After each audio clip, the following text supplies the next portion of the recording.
بسم الله والصلاة والسلام على أشرف المرسلين. كنحيي جميع المتابعين والمشتركين على قناة سفيرة طبخ المغربي. ومع اقتراب حلول السنة الهجرية الجديدة كنتمنى لكم عواشر مباركة تدخل عليكم إن شاء الله بالصحة والسلامة وجميع المتمنيات الجميلة. واقتراحي ديال اليوم عبارة عن مملحات راقية اقتصادية وأكيد لذيذة بزاف بعجين واحد فقط. غنحضروا 7 أشكال بنكهات مختلفة وكل شكل ألذ من الآخر بطريقة تشكيل سهلة جدا ومختصرة للوقت. فإلا كنتوا أول مرة كتشاهدوا القناة وعجبكم الفيديو ما تنساوش الاشتراك، تفعيل جرس التنبيهات باش يوصلكم جديد الفيديوهات، شاركوا الفيديو مع الأصدقاء والعائلة باش تعم الفائدة. ونمر مباشرة لتحضير الوصفة. بسم الله على بركة الله. في قصرية أو في إناء غادي نوضعوا 250 غرام ديال الزبدة. إلا بغيتوا هاد المملحات يجيكم لذاذ بزاف استعملوا دائما الزبدة اللي كتكون في العلبة أولا الزبدة ديال العبار. من بعد غادي نضيف 2 ملاعق كبيرة ديال السكر حبيبات أولا السكر سنيدة باش كنوازنوا ما بين المذاقات. ثم غادي نضيف الملح. هنا الملح كنضيفوا الملح على قد العجين، يعني ماشي قبصة، غنضيفوا واحد الكمية مناسبة. غنضيف كذلك الابزار اولا الفلفل الاسود، وغادي نضيف ملعقه كبيره ممتلئه ديال بودره الثوم، والمنسمات اختياريه ممكن تضيفوا اللي بغيتو. غنضيف كذلك 2 ملاعق كبيره ديال الخردل اولا المطارد اللي كيعطي هشاشه رائعه المملحات وفي نفس الوقت كيعطيها لذه جميله بزاف. وغادي نضيف كذلك الجبن، مثلثات ديال الجبن. بالنسبه للكميه فهي اختياريه، انا استعملت 6 انا هنايا استعملت 6 ديال المثلثات. ممكن تستعملوا الجبن المثلث اولا المربع. غادي نخلط هاد المكونات كلهم مع بعض حتى كيندمجوا ليا وكيصبحوا على هاد الشكل. ثم غادي نضيف كاس ديال الزيت، مزيج ما بين الزيت النباتي وزيت الزيتون. وبالنسبه للزيت النباتي فالنسبه ديالو اكبر من زيت الزيتون. غادي نخلط الكل جيدا. ثم من بعد غادي نضيف كأس حليب اللي ممكن انكم تعوضوه بالياغورت الطبيعي. وإلا بغيتوا المملحات يجيوكم مقرمشين بزاف غادي تضيفوا نصف كأس ديال الماء.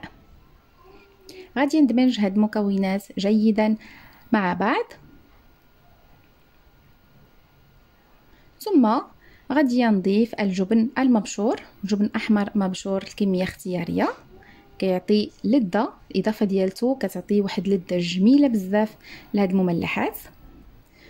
وغادي نضيف كذلك الدقيق حسب الخليط، غادي نبقاو نضيفو فيه بالتدريج.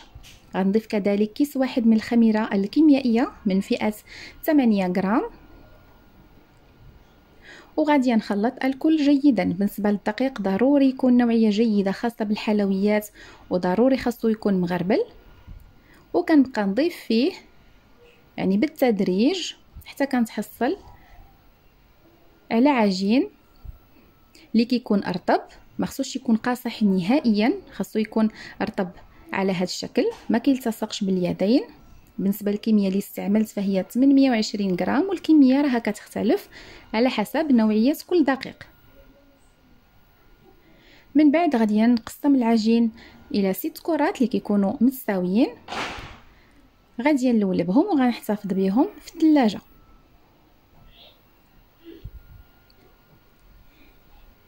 غادي ناخذوا اول كره، غادي نرشوا سطح العمل بالدقيق الابيض. غناخذوا اول كره وغادي نمددوها. بالنسبه للسمك غادي يكون سمك متوسط. ثم من بعد غادي نشكلوها على شكل مربع هنايا باش كنتحصلوا على واحد التوريق رائع جدا للمملحات. استعملوا هذه الطريقه، هنا ممكن تخدموا بها مباشره او تحتفظوا بها تخليوها كترتاح عاد تمددوها. انا هنا غادي نمددها مباشره. غادي نرش سطح العمل بالدقيق وغادي نمدد هاد العجين بسمك اللي كيكون رقيق بزاف.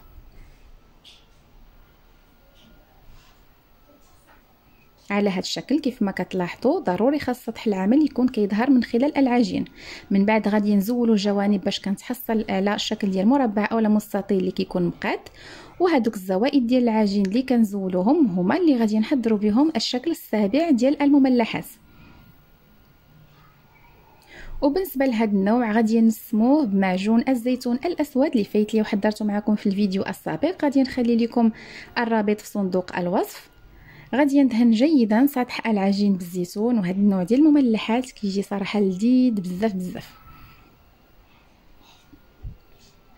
ثم من بعد غادي نبدا نلف كيف ما كتلاحظوا، غنبقى نلف العجين حتى غادي نوصل للسمك المناسب. وغادي ناخذ القطعه ديال البيتزا وغادي نقطع، ممكن تقطعوا بالسكين كذلك.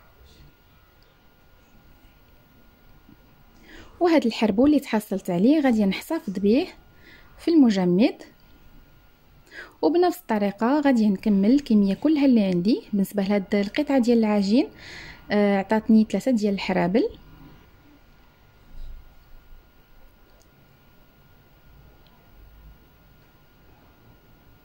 غنوضع هاد الحرابل في واحد الصينيه وغادي نخليهم في المجمد ونمروا باش نحضروا النوع الثاني.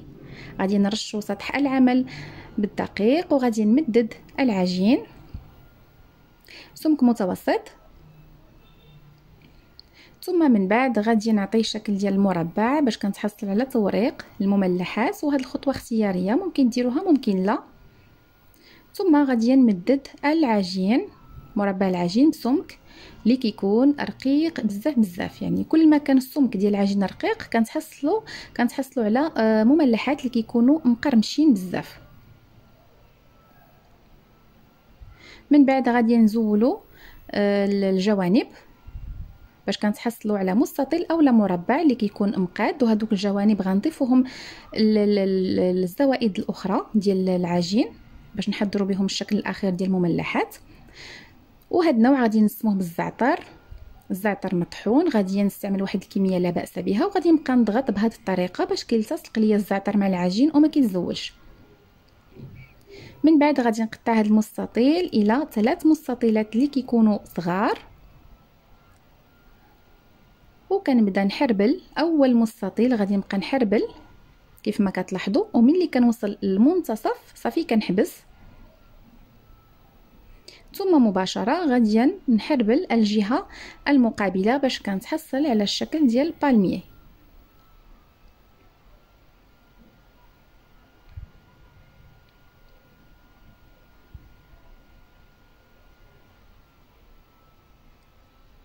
وبنفس الطريقه ديال النوع الاول ديال الزيتون، حتى هذا النوع غادي نحتفظوا به في المجمد حتى كيشد في راسو تماما.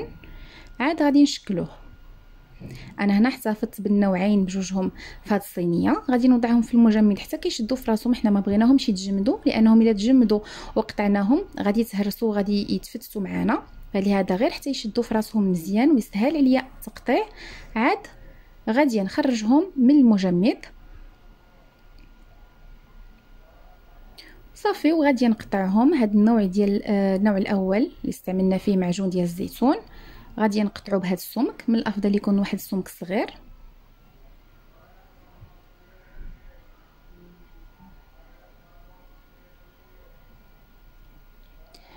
صافي. والنوع الثاني ديال الزعتر حتى هو كنقطعو بنفس السمك.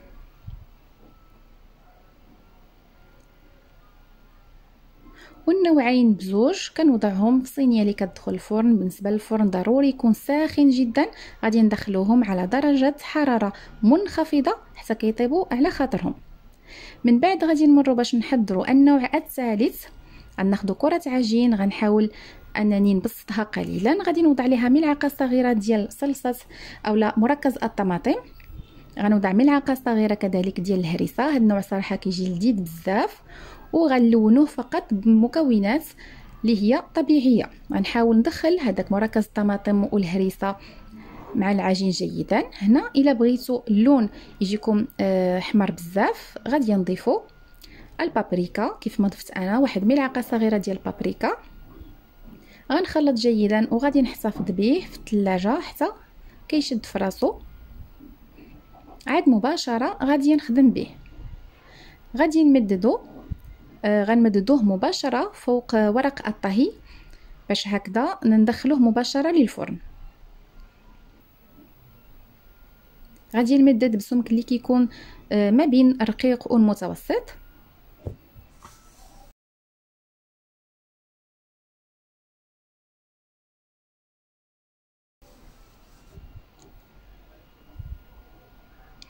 ثم من بعد غادي نقطع على هذا الشكل كيف ما كتلاحظوا، الشكل ديال دي باطوني اولا عويدات.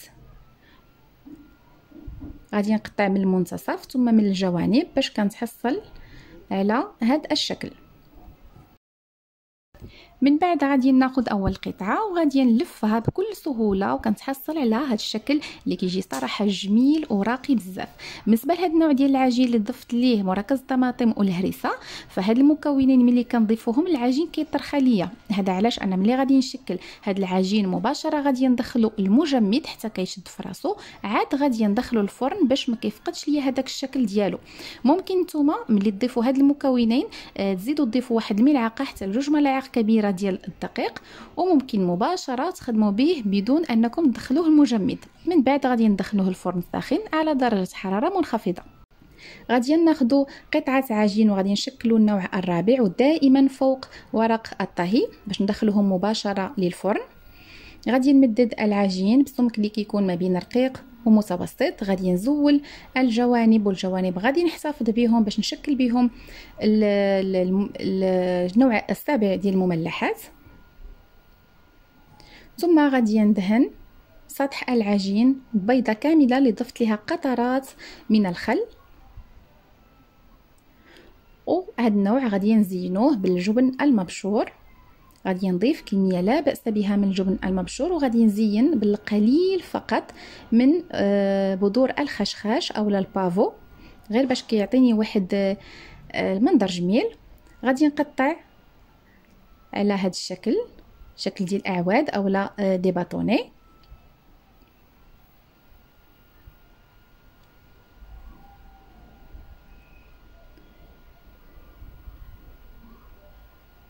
وهذا النوع صراحه كيجي لذيذ بزاف بزاف. غادي نكمل تقطاع ثم غادي نوضعهم في الصينيه وكذلك غادي ندخلهم الفرن الساخن على درجه حراره منخفضه جدا.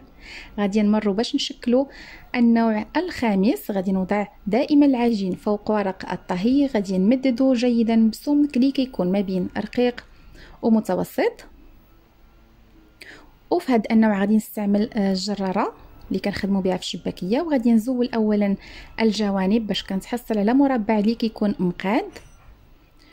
وهاد الزوائد غادي نحتفظوا بهم مع الزوائد الاخرى.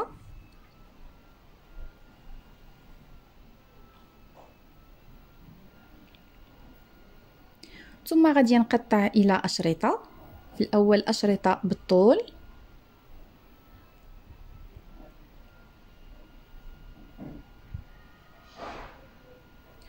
ومن بعد غادي نقطع اشرطه بالعرض باش كنتحصل على مربعات اللي كيكونوا مقادين.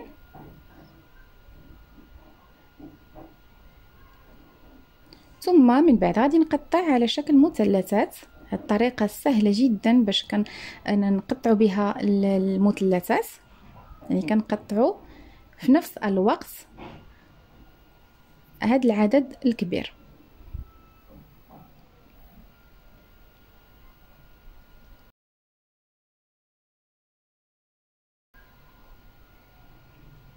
من بعد غادي ناخذ عود ديال الاسنان وغادي ندير ثقب باش كنتحصل على هذا الشكل الجميل. هذا الشكل خليته بدون اضافات.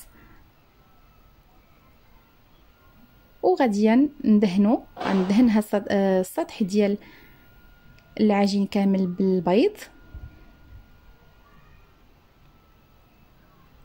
ومباشره غادي ندخلوه الفرن. بالنسبه للنوع السادس كذلك غادي نمدد العجين فوق ورق الطهي، غادي نقادوه من الجوانب وهذوك الزوائد غادي نحتفظوا بهم.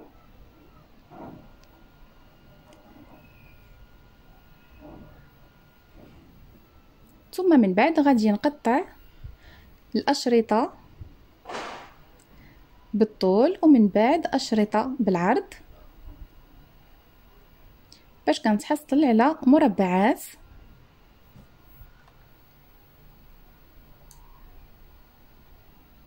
من بعد غادي ندهن السطح كله بالبيض، بيضه اللي ضفنا لها القليل من الخل. وهنايا غادي نزينو بالزريعه اولا بذور نوار الشمس. وهذا الشكل كيجي صراحه لذيذ بزاف وكيجي هماوي.